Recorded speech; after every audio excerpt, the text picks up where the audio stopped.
Hi guys, and welcome to the 4th episode of Footy Shore. As promised, we are taking this extremely seriously to the point where we want to give you weekly videos of controversial topics in football, predictions, and like last week, as you saw in episode 3, get fans involved and have them debating about upcoming fixtures. So today, this week, it's just me and Oz again. We haven't got Bibbs or Tommy on the show. It will just be me and Oz talking about the upcoming fixtures, the live games, and last week's live games as well.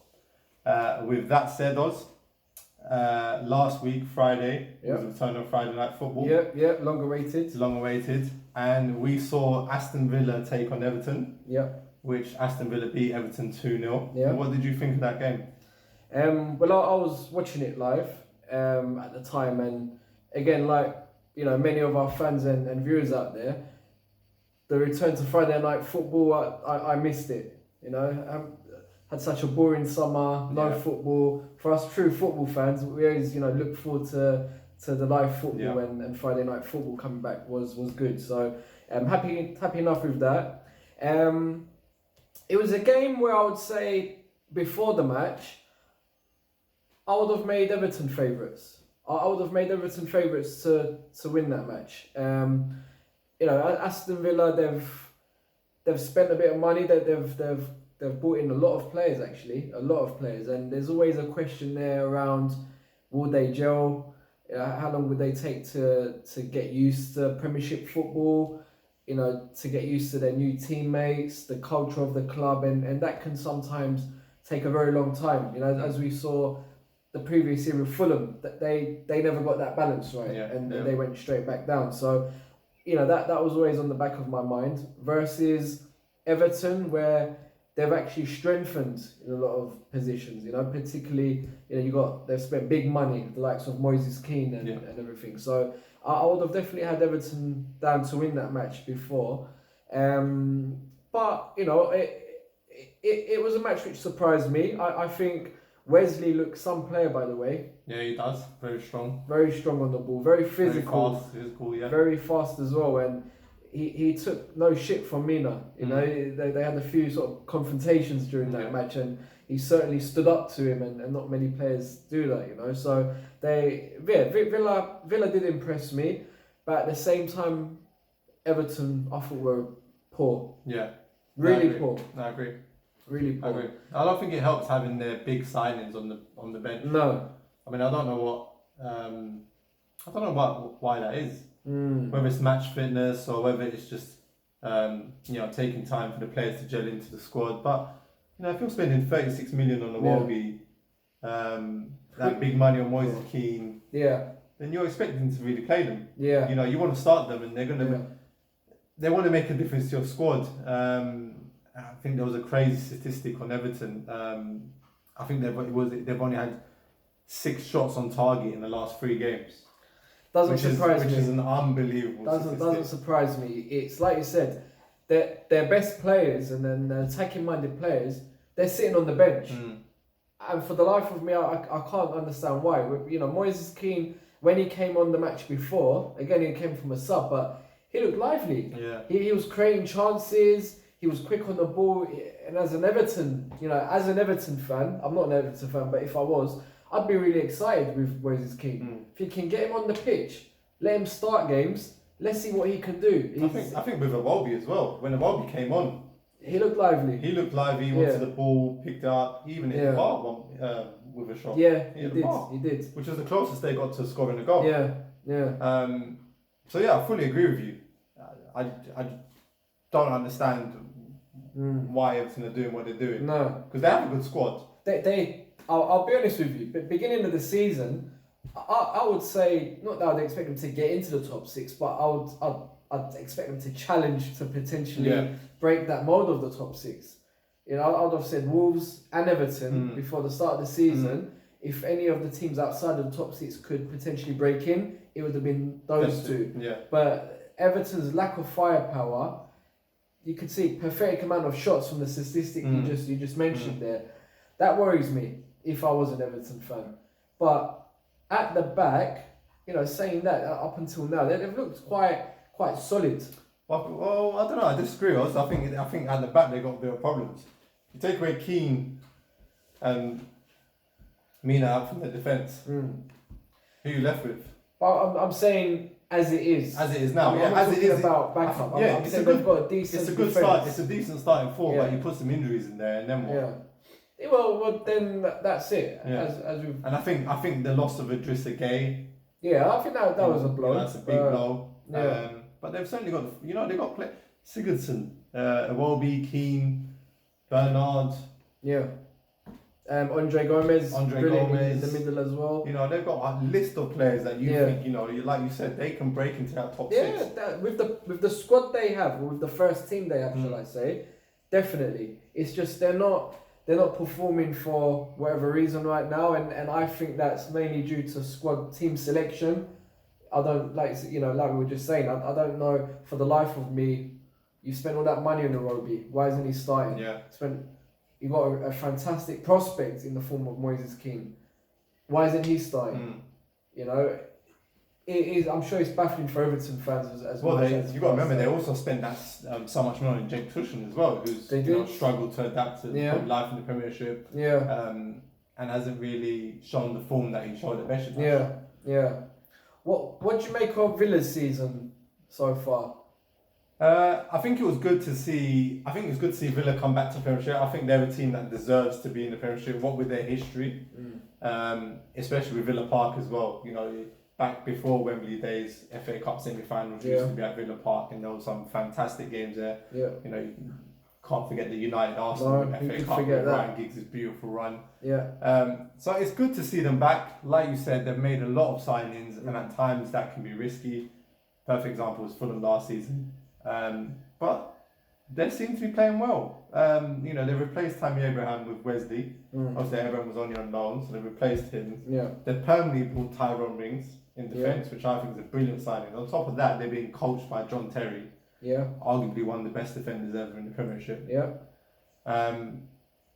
Midfield looks good. Jack Grealish ended his run of, I think was it 20 league games or 20 Premiership games? Right, without a win. So that ended. They got the other young kid, the Scottish guy, John McKinn. Yeah. There was someone else that came on the right wing. I forgot. El Ghazi looks good. They had Jota on the wing. Yeah. He looks like he feeds it into Wesley, feeds it into the players, and they seem very, very quick on the counter attack, don't they? I mean, that first match against Spurs, I think was the opening game of the season. I thought they were quite unlucky. Yeah, I think they were as well. Yeah, they had a hell of a lot of chances there, and they were hurting Tottenham on the counter that game, very quick and direct. So, me and you called it, I think, on the first sort of video that we did. We never even considered them for relegation, did we? No, my opinion hasn't changed. No, I don't think far, they will get relegated. I think they'll sit comfortably in 13th or 14th, maybe even higher than that. Yeah, potentially. So they look good so far. They do. So that's an interesting one. Another match which we sort of saw live was Norwich Chelsea. Yeah. Saturday afternoon. So what did you make of well, the Premiership's got a new goal scoring machine in Timu Puki, isn't it? Yeah.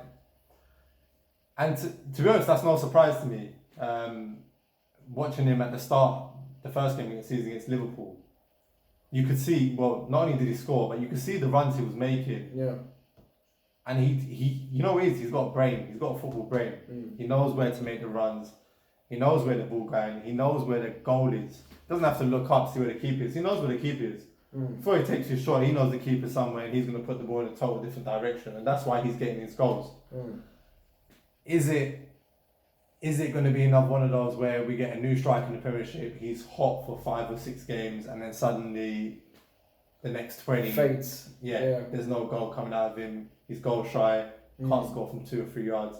Is that going to be the case with him? I don't think so. I think there is a very, very good striker in Pukki. And I think he's going to continue his run until the end of the season.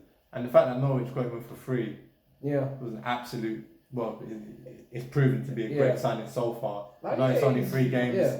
Norwich have got their tails up. Yeah.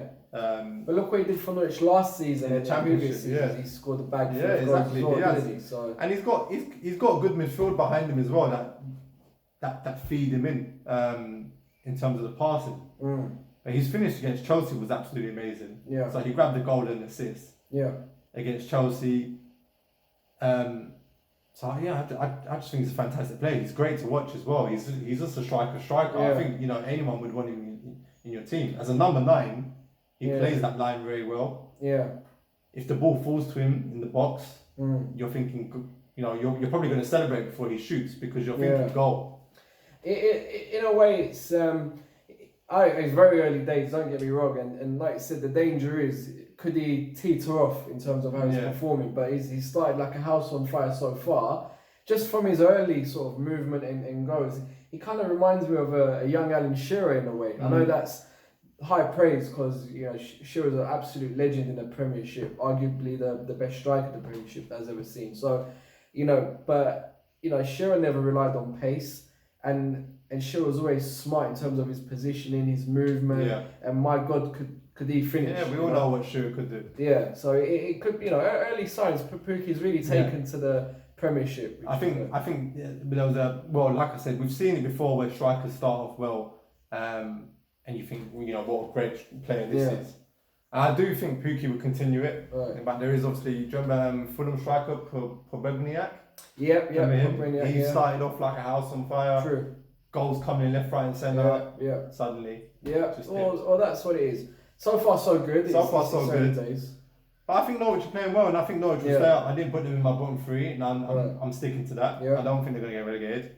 In terms of Chelsea, well, look, first 3 games, so they've suffered a 4-0 loss to United, a 1-1 draw to Leicester. Yeah, they lost in the Super Cup. They lost the Super Cup, which I think they played better than Liverpool. They did. So they're extremely unlucky. 2 defeats and a draw coming into the match. 2 defeats, a draw coming into the match, and a win over Chelsea. What's concerning is that they conceded 4 to United, conceded to Leicester, and they conceded 2 to Norwich. That's 7 goals conceded in 3 games. Yeah, that's quite a concerning statistic. Yeah, they've scored 4 in 3, which is not too bad, but we all know the criticism that Chelsea are getting is where their goals want to come from. And on Saturday we saw goals coming from 2 special youngsters who it looks like Lampard's going to give them their chance in the Premiership this season. In the form of Mason Mount and Tammy Abraham. Is Abraham the solution to their lack of goals now? I don't think he is, but he offers something different to Giroud. Yeah. I think when Giroud comes on the pitch, you know what you're going to get from him. I think Giroud's link-up play is absolutely magnificent. Oh yeah. And that was proven against Arsenal. I think he's proved that with Chelsea as well. If you give him the ball, he will hold it out well for midfielders to come in. I'm sure Lampard would have loved to play with Giroud. Yeah. Absolutely loved it, because Giroud would have feeded him all day long. Yeah. But, is Abraham the answer? I don't think he is, but it's good that he's getting the opportunity to prove himself. Yeah. I think Mason Mount's a fantastic player. Good prospect. It's no surprise that he's scoring goals. Yeah. Done it at Derby last year. Yeah, at Derby.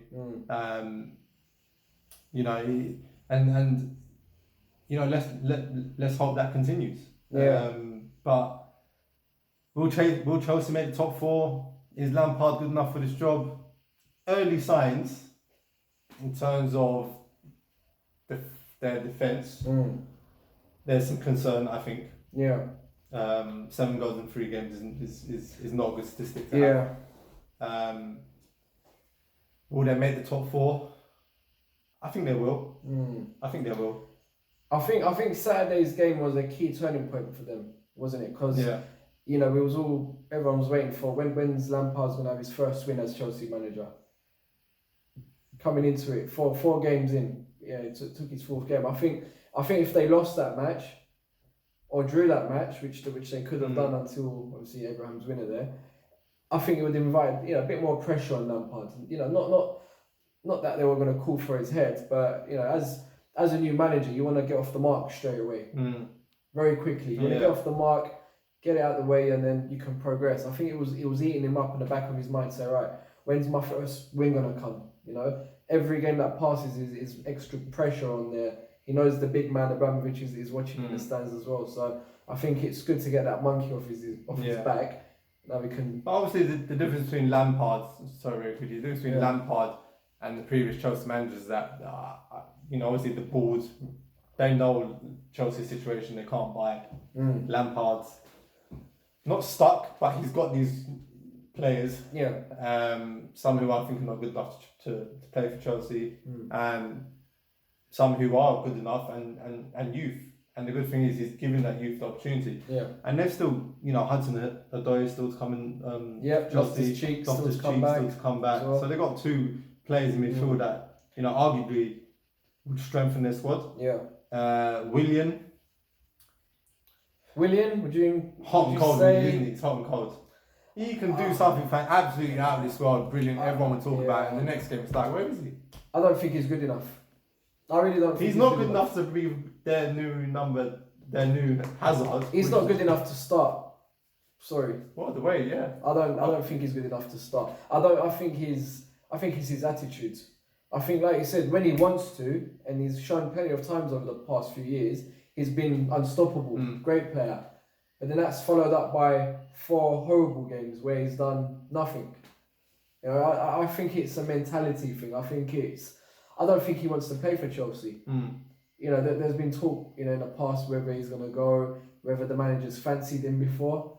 He's been dropped a few times in the past by Sarri, etc. I think his head went. And I think he wanted a way out. But obviously, I don't know if anyone came in for him. Obviously, that nothing materialised. He's stuck at Chelsea. I don't rate him. I really don't rate him. Yeah, well, let's see what unfolds with that. One of our other games that was shown live was Bournemouth versus Man City. I know you thought City weren't at their best, but boy, did they get a fantastic result, and they looked good. Well, I don't know if they looked good. That's my argument now. Is I was watching that game live again. You said to Guardiola before the match, 3-1 away to Bournemouth, he'll take that all day. All day he will take it. Watching it, I don't think it was a 3-1 scoreline. Bournemouth had plenty of the ball, plenty of possession. They had their chances, believe me, first 20 minutes or so, that they could have scored, they could have scored a few more, really. They were testing Man City and no, look, we're 4 games in. I don't think we've seen the best of Man City. I know, they stormed to that win against West Ham on the first game. But since then, I don't think they've been at their best. Especially that game, against Bournemouth there. The scary thing is, what happens once they start clicking? Yeah, exactly. Then that's the scary thing. Because if they're winning games playing like this, I dread to think what they're going to do to the rest of the teams there. I kind of have a different opinion to you.